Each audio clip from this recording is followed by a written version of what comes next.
Ya. Selamat sore Bapak Ibu, saudara-saudara sekalian. Hari yang luar biasa, masih dalam tema yang sama. Yesus membuat segala sesuatunya indah pada waktunya. Ya, jadi dari kalimat ini, dari firman Tuhan ini jelas dikatakan bahwa Yesus membuat segala sesuatu indah pada waktunya. Sekalipun masa-masa yang kita hadapi, sekalipun situasi-situasi yang kita hadapi itu tidak baik, tetapi percayalah bahwa Yesus membuat segala sesuatu indah pada waktunya. Ya, amin. Hari ini saya beri judul God's time is the best. Ya, waktu Tuhan adalah yang terbaik di dalam hidup kita. Bagaimana kita bisa memahami bahwa waktu Tuhan itu yang terbaik di dalam hidup kita. Dan ketika kita tinggal di dalam kehendak dan rencananya, maka kita akan melihat karya Tuhan, pekerjaan Tuhan di dalam hidup kita itu menjadi sesuatu yang indah, sesuatu yang luar biasa. Jika kita bisa berkata bahwa Tuhan itu baik, Tuhan itu ajaib dalam segala perbuatannya. Amin. Amin. Mari kita lihat Pengkhotbah 3 pasal yang ketiga ayat yang ke-11.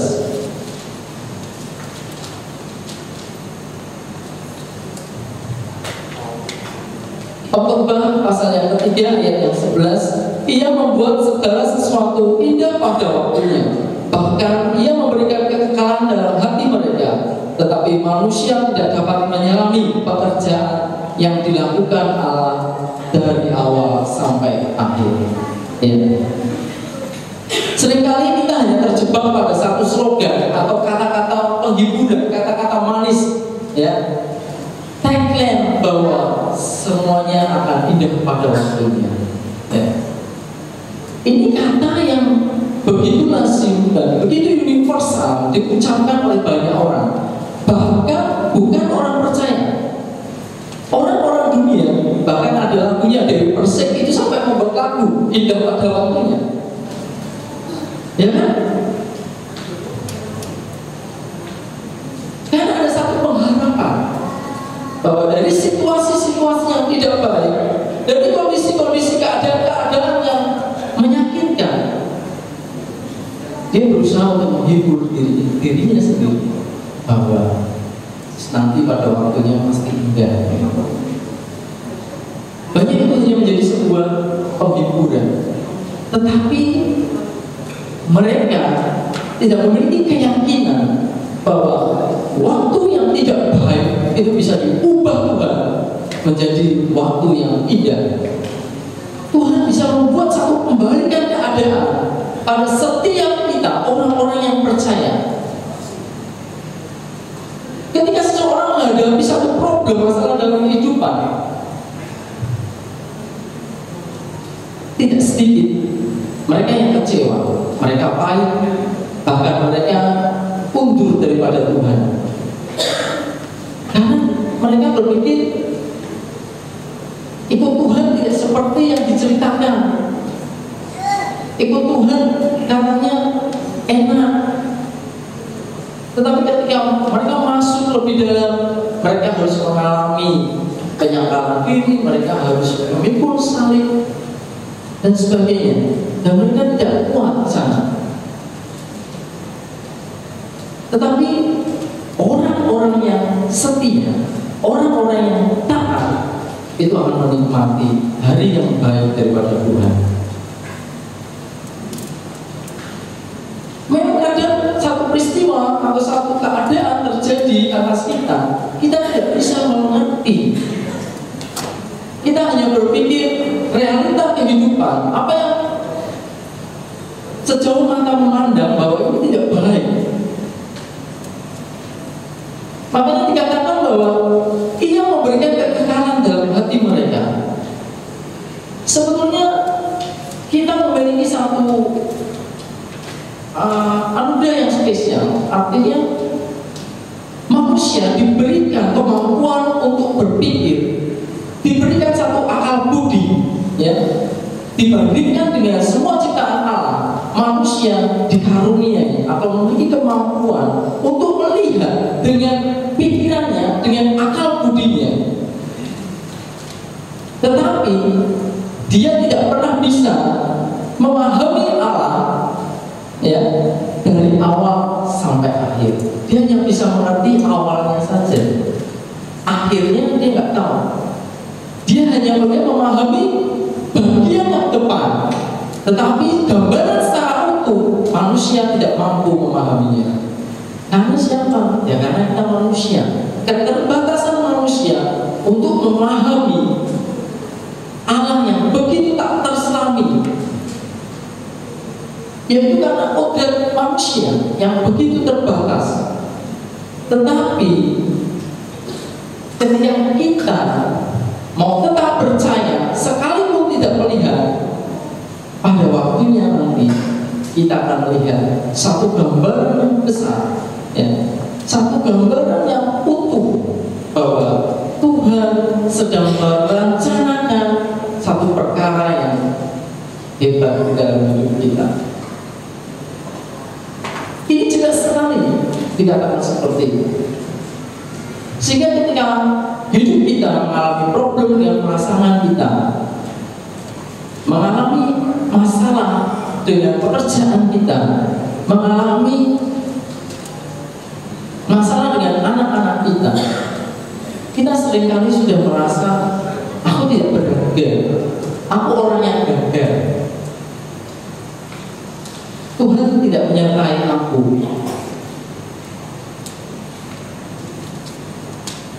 Satu contoh ya, hari-hari ini kita kenal istilah habis ya, habis. Kalau anak muda, anak milenial pasti ngerti ya, habis itu adalah satu kelompok ya, satu kelompok anak muda itu yang begitu terobsesi dengan penampilan mereka ya. Mereka mengejar satu penampilan yang kekinian ya, yang kekinian. Bahkan di televisi atau di YouTube, kanal YouTube itu ada satu acara yang dipandu oleh YouTuber Mas Setiawan Sapa gitu ya. Intinya apa yang dikenakan oleh anak muda tersebut itu dinilai, diukur dengan materi atau harta yang dikenakan di dalam tubuhnya, outfitnya gitu ya, seluruh tubuh ini diukur ya.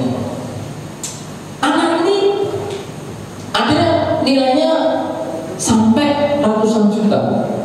Dari apa yang mereka kenakan, mulai dari sepatu sneakers ya, mereka kenakan apa tuh sneakers jenis-jenisnya branded ya, nama-nama terkenal, misalkan Adidas, Nike gitu ya. Mereka kenakan bahkan sneaker yang keluarannya terbatas, misalnya seperti Yeezy atau Jordan.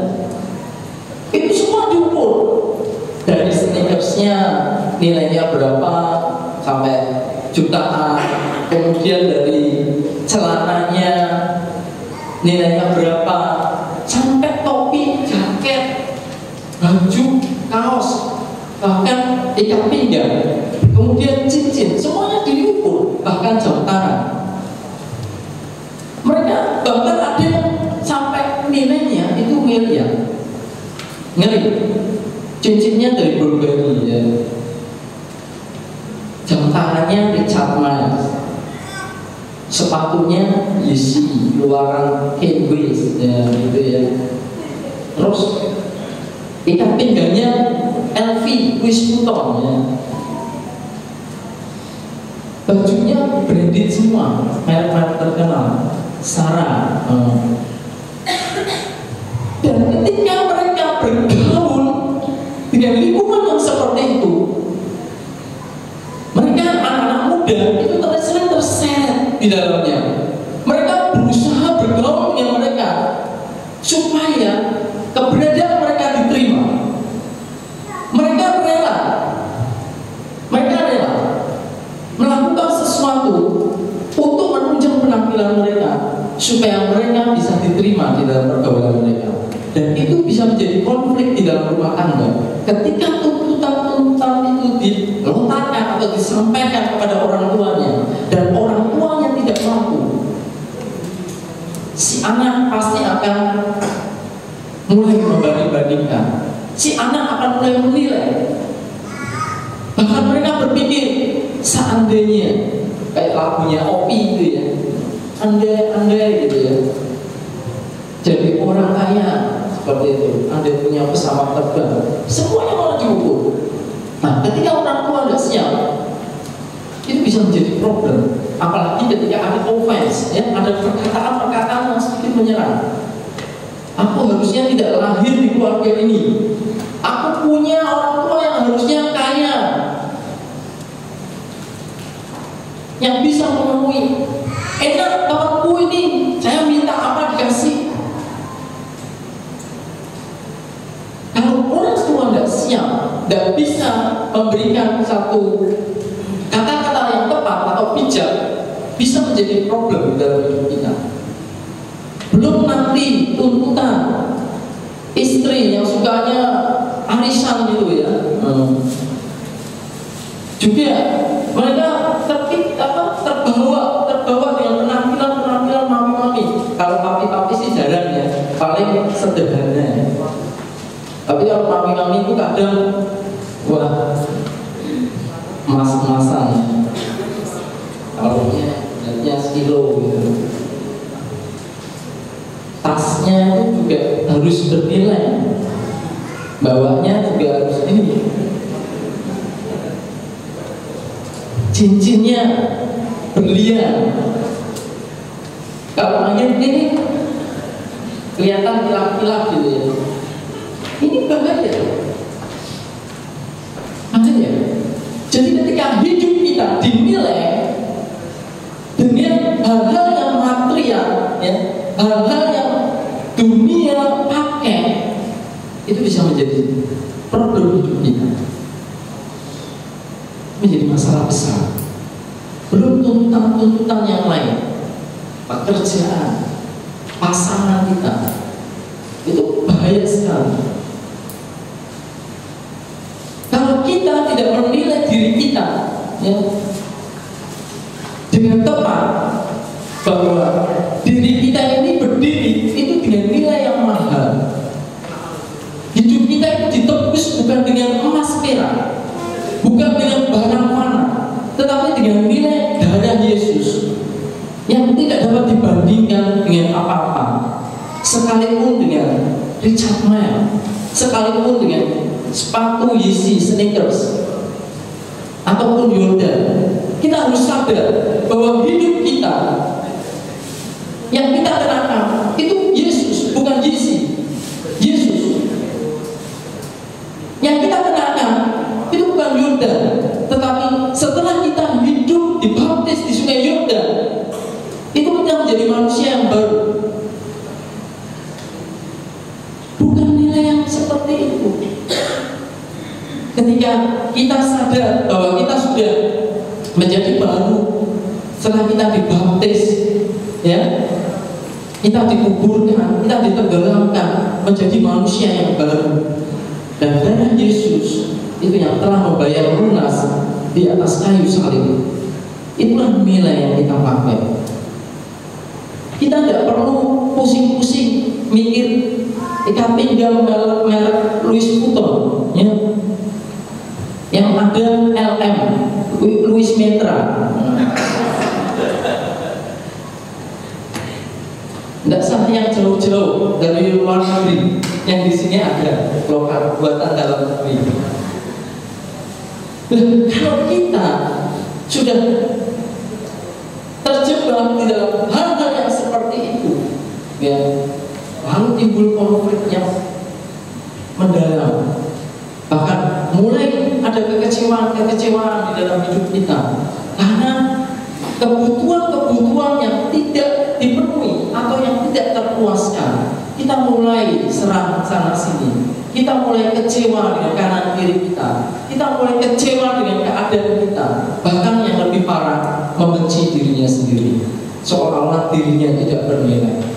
Saya juga heran kalau orang-orang yang habis itu ya, mereka itu tidak berpikir untuk jauh ke depan. Mereka hanya memikirkan penampilan yang tampak. Nilai mereka itu bisa miliar, tetapi mereka rela tidak punya rumah. Saya cuma berpikir, mereka kalau tidur kayak mannequin ya, di toko itu tidurnya gini kayak patung di toko pakaian itu. Dirinya dipajang di situ dengan mannequin itu, patung itu. Mungkin dia tidurnya seperti itu. Rela menjadi mannequin daripada mereka harus tidur di rumah yang nyaman gitu. Rumah dengan kasur spring bed yang begitu empuk gitu. Mereka tidak berpikir seperti itu. Mereka hanya berusaha tampil di hadapan kelompoknya. Mereka tidak peduli. Bahkan yang mereka gunakan waktu itu banyak juga uang dari orang tuanya, bukan miliknya. Tetapi juga ada beberapa mereka yang memanfaatkan situasi itu selama tidak menjadi konsumernya, pemakai. Tetapi dia berusaha untuk menyediakan, kayak Michael itu, dia menyediakan, orang-orang butuh sepatu, dia sediakan, dia fasilitasi, dan itu bagus. Tapi kalau kita menjadi konsumen, pemakai, ini bisa jadi problem. Karena kita fokus kepada penampilan kita sendiri.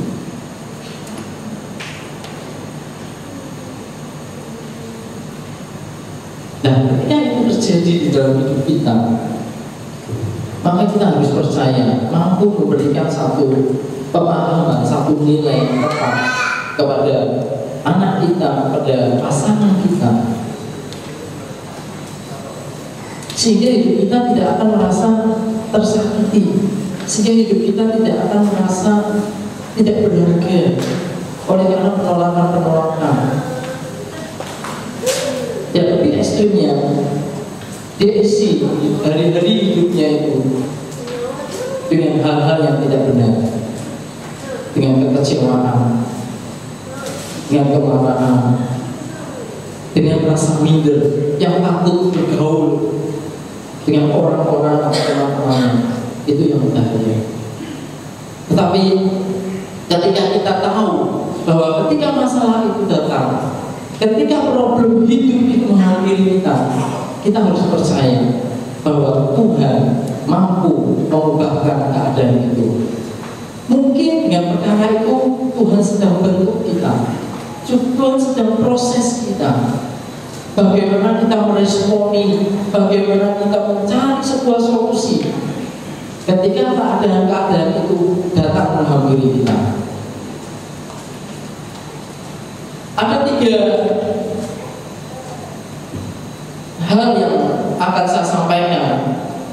Bagaimana Yesus bisa membuat segala sesuatunya indah pada waktunya. Ya, ketika kita tinggal di dalam waktu Tuhan, yaitu ketika kita ada di dalam kehendak dan rencananya. Yang pertama, kita harus paham bahwa Tuhan itu tidak pernah merancangkan hal yang buruk kepada kita. Yeremia 29 ayat 11, sebab aku ini mengetahui rancangan-rancangan apa yang ada padaku mengenai kamu. Demikian firman Tuhan. Dikatakan bahwa rancangan-rancangan itu apa? Rancangannya apa?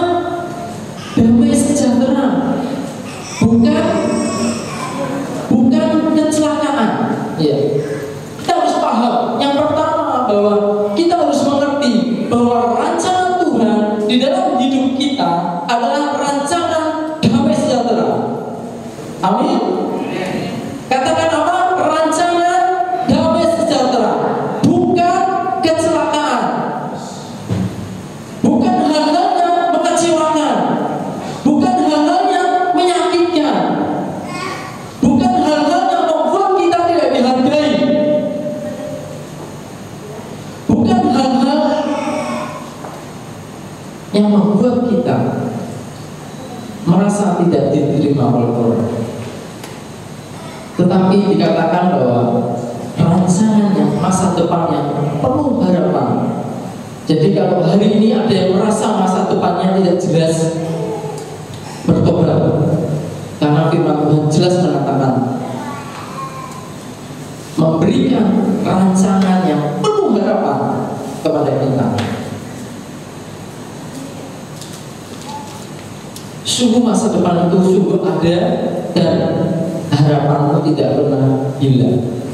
Yang pertama, kita harus tahu pasti dan memahami bahwa rancangan Tuhan atas hidup kita itu adalah rancangan damai sejahtera, rancangan yang mendatangkan kesejahteraan buat kita, rancangan yang mendatangkan kebahagiaan buat kita, bukan rancangan kecelakaan.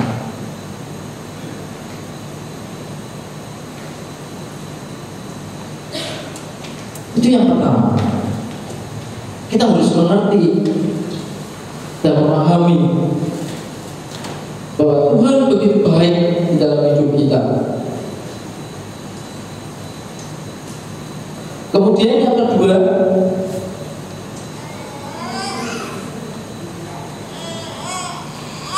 Roma pasal ke-8 ayat 28.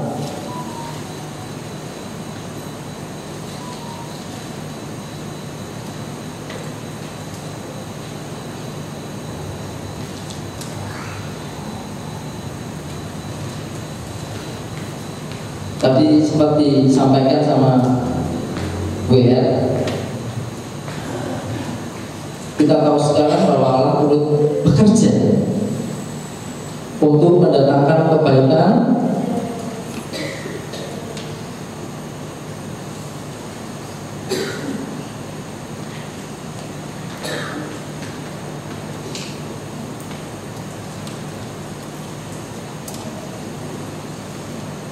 Kita tahu sekarang bahwa Allah turut bekerja dalam segala sesuatu untuk mendatangkan kebaikan bagi mereka yang mengasihi Dia, yaitu bagi mereka yang terpanggil sesuai dengan rencana Allah.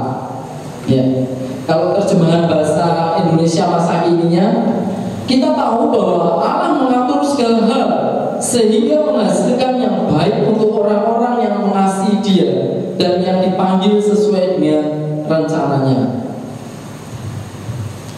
Kendali dan kontrol Tuhan atas segala situasi yang ada, itulah yang membuat kita tahu bahwa segala sesuatu itu bisa diubah.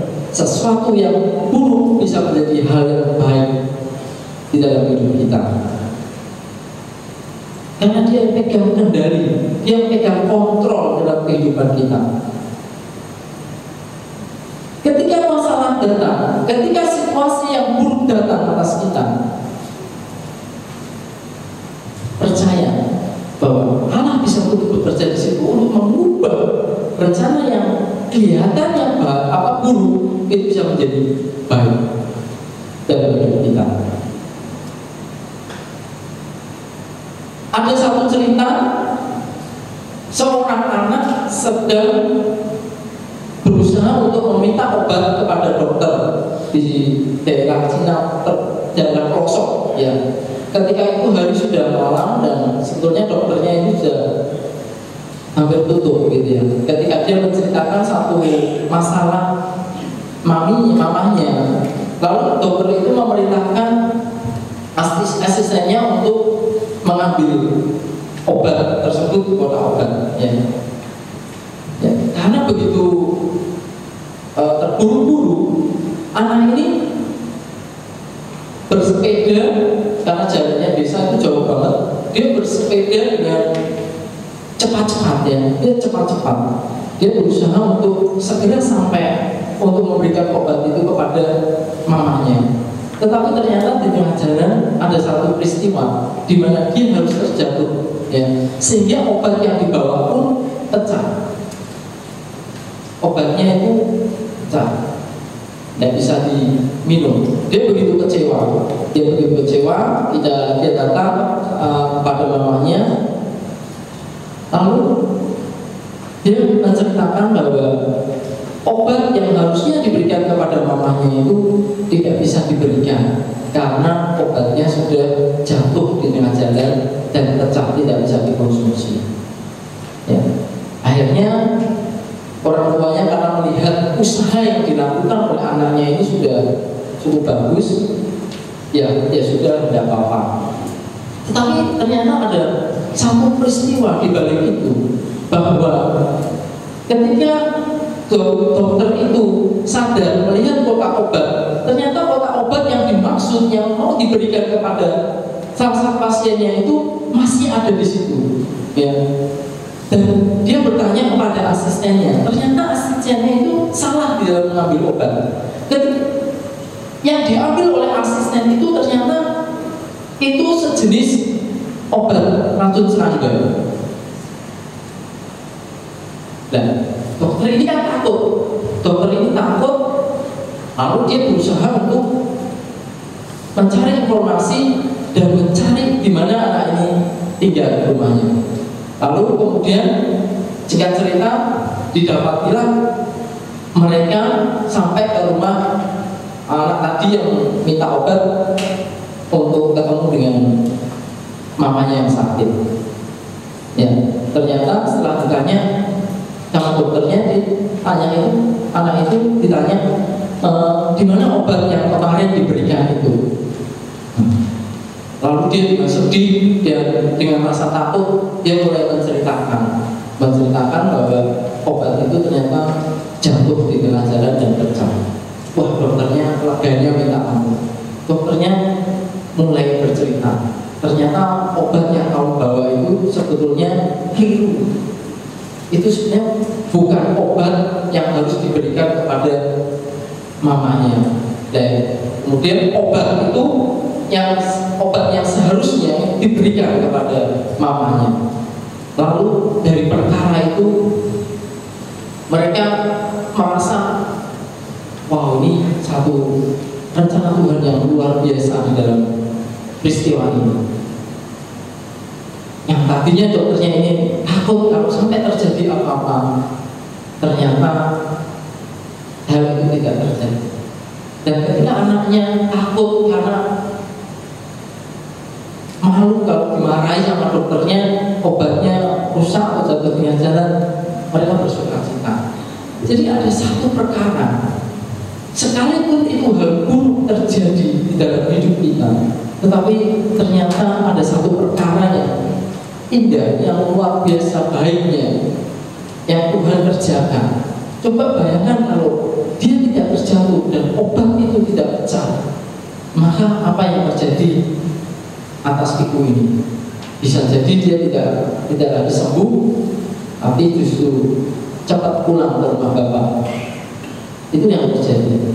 Tetapi dari perkara itu timbullah sukacita yang luar biasa dari di antara mereka.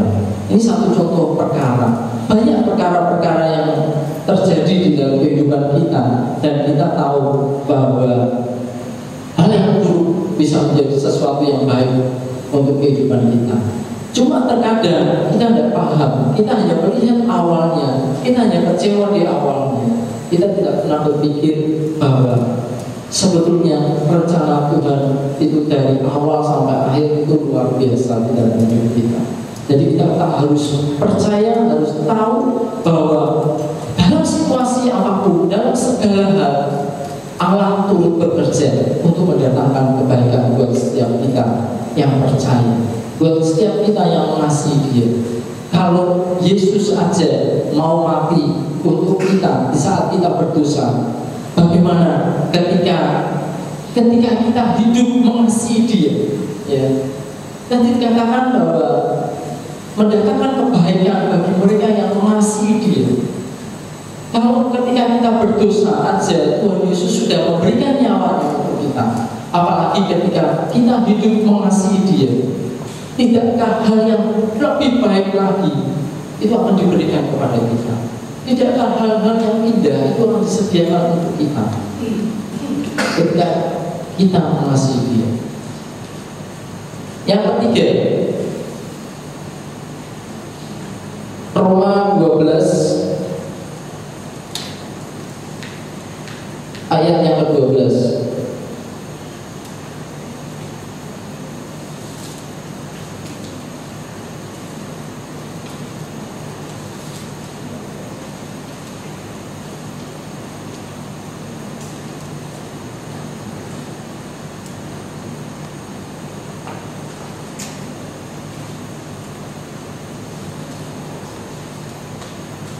Kita harus tahu.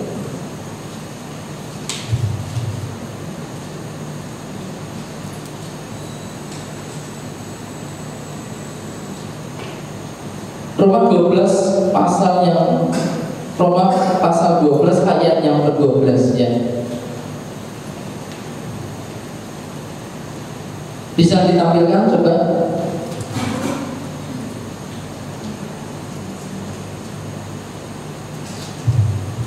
Firman Tuhan demikian, firman Tuhan, bersukacitalah dalam pengharapan, sabarlah dalam kesesakan, dan bertekunlah dalam doa.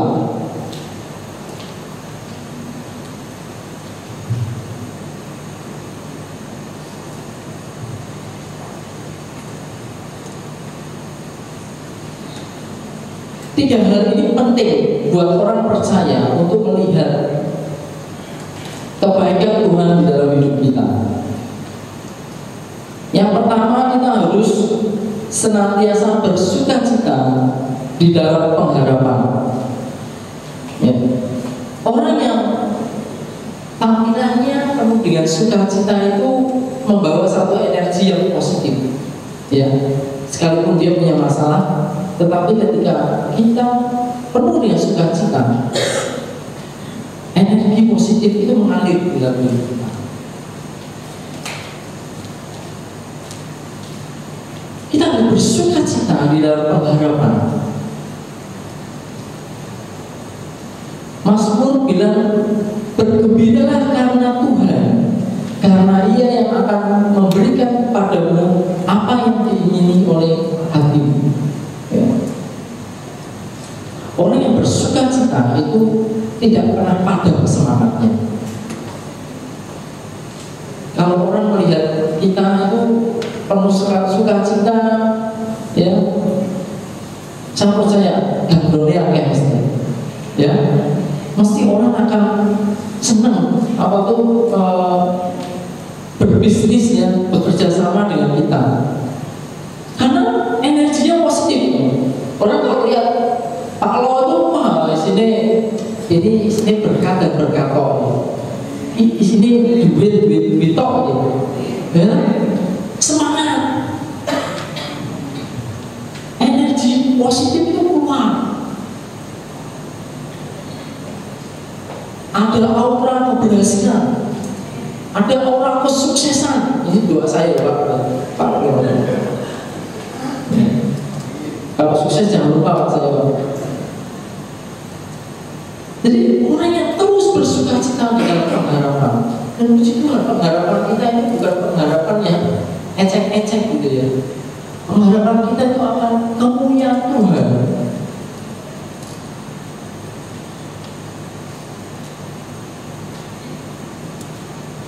Kalau kemuliaan Tuhan dinyatakan di dalam hidup kita, all this blessing come upon you. Segala berkat itu akan datang kepadamu. Firman Tuhan mengatakan seperti itu. Ini luar biasa sekali. Kalau kita pahami itu, wonderful katanya. Kita harus menjadi orang-orang yang terus bersukacita. Amin. Hari ini siapa yang tidak bersukacita? Punya tuh kawan tuh bersukacita ya Bu. Semangat. Kalau Kak Eva bilang cayo gitu ya. Ya. Kemudian bersabarlah dalam kesesakan. Ya. Dikatakan kita harus menjadi orang yang sabar dalam kesesakan. Sabar tidak ada batasnya. Long suffer ya, saya sering bilang orang sabar itu long suffer. Orang yang mau bertahan menderita lama itu orang sabar ya. Tetapi ada hal yang luar biasa. Ternyata ketika kita bersabar di dalam kesesakan kita, ketika kita bersabar di dalam kesusahan kita, ternyata itu memikat hati Tuhan.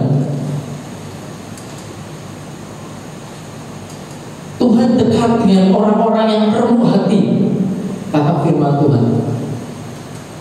Orang yang mau bersabar ya dengan kesesakan yang segala perkara, dia bergumul hebat dan dia bergumul di hadapan Tuhan. Tuhan itu akan tertarik. Jika Allah di pihak kita, siapa menjadi lawan kita? Kalau Tuhan sudah menjadi bagian kita di dalam kita, tak ada yang sanggup melawan, tidak ada yang sanggup menghalangi kita. Bersabar dalam kesesakan. Kemudian bertekunlah dalam doa. Kita harus menjadi orang yang terus bertekun di dalam doa-doa kita, karena doa bisa mengubah, doa bisa mengubah sesuatu. Bahkan dikatakan sebelum itu terjadi jangan pernah berhenti berdoa. Pray, change everything. Doa bisa mengubah waktu Tuhan.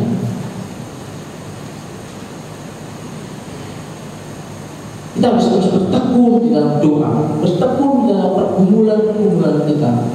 Kita harus terus berseru terus di hadapan Tuhan.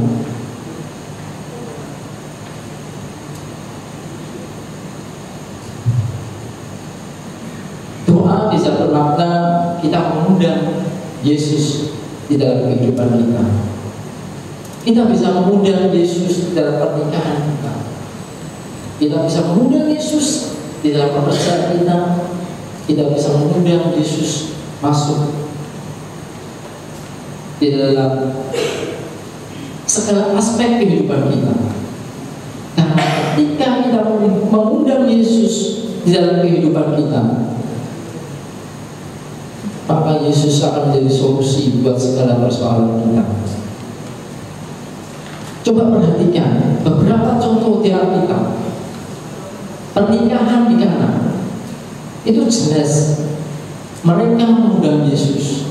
Ketika pernikahan mereka mengalami problem, Yesus mampu mengubah waktunya yang harusnya di saatku belum tiba. Ada apa dengan Bu Kumar? Ada apa? Waktuku belum tiba. Tetapi Maria percaya apa yang dikatakan lakukan, dan sesuatu terjadi. Bahkan ketika keluarga Lazarus mengalami sakit yang begitu rupa, anggota keluarganya mengundang Yesus. Sekalipun Yesus tidak langsung datang, tetapi kita bisa melihat akhir cerita dari kisah ini, bagaimana kemuliaan Allah dinyatakan atas keluarga ini, bagaimana Lazarus dibangkitkan. Ketika kepala rumah ibadah lain mengundang Yesus, ketika ada kematian di rumahnya, maka kematian itu berubah menjadi sebuah kehidupan. Anaknya dibangkitkan kembali dari kematian. Tidakkah hari ini kita mau mengundang Yesus di dalam hidup kita, di dalam pernikahan kita, di dalam keluarga kita, di dalam pekerjaan kita, di dalam hubungan kita? Maka kita akan melihat kemuliaan Allah itu dinyatakan. Maka Tuhan akan mengubah waktu itu menjadi waktu yang terbaik buat kita. Kita akan melihat sesuatu yang besar itu terjadi. Maka kita pastikan Yesus berdaulat berkuasa atas kehidupan kita. Pastikan hidup kita to be like Jesus. Jangan seperti golongan habis tadi. Mereka berpikir bahwa itu adalah tujuan utamanya, tapi tujuan yang seharusnya menjadi serupa dengan Kristus itu terlupakan, terabaikan. Dan itu adalah hamartia, dosa, meleset dari sasaran. Maka itu kita harus kembali undang Yesus di dalam kehidupan kita. Maka kita akan menikmati waktu Tuhan yang terbaik di dalam kehidupan kita. God's time is the best. Waktu Tuhan adalah waktu yang terbaik. Mari kita renungkan firman Tuhan hari ini. Kalau kita mau menikmati waktu Tuhan, kalau kita mau melihat Yesus mengubah segala sesuatunya indah pada waktunya, maka kita perlu Yesus, karena Dia hanya yang sanggup mengubah itu. Dan kita harus percaya bahwa rancangan Yesus atas hidup kita itu adalah rancangan damai sejahtera, bukan rancangan kecelakaan. Masa depan yang penuh harapan. Kita harus tahu bahwa Allah turut bekerja di dalam segala hal. Ketika kita hidup mengasihi Dia, maka Dia akan ubah sesuatu itu menjadi yang baik. Dan perlu kita lakukan terus-menerus. Kita harus terus bersuka cita. Kita terus harus bersabar di dalam kesenangan, dan kita harus terus bertekun di dalam doa. Saya undang pemain musik untuk maju ke depan. Mari kita terus tinggal di dalam hadirat Tuhan. Kita harus memiliki kepercayaan bahwa waktu Tuhan adalah waktu yang terbaik di dalam hidup kita. Dan waktu yang terbaik itu adalah ketika kita hidup di dalamnya, ketika kita tinggal di dalam kehendak dan rencana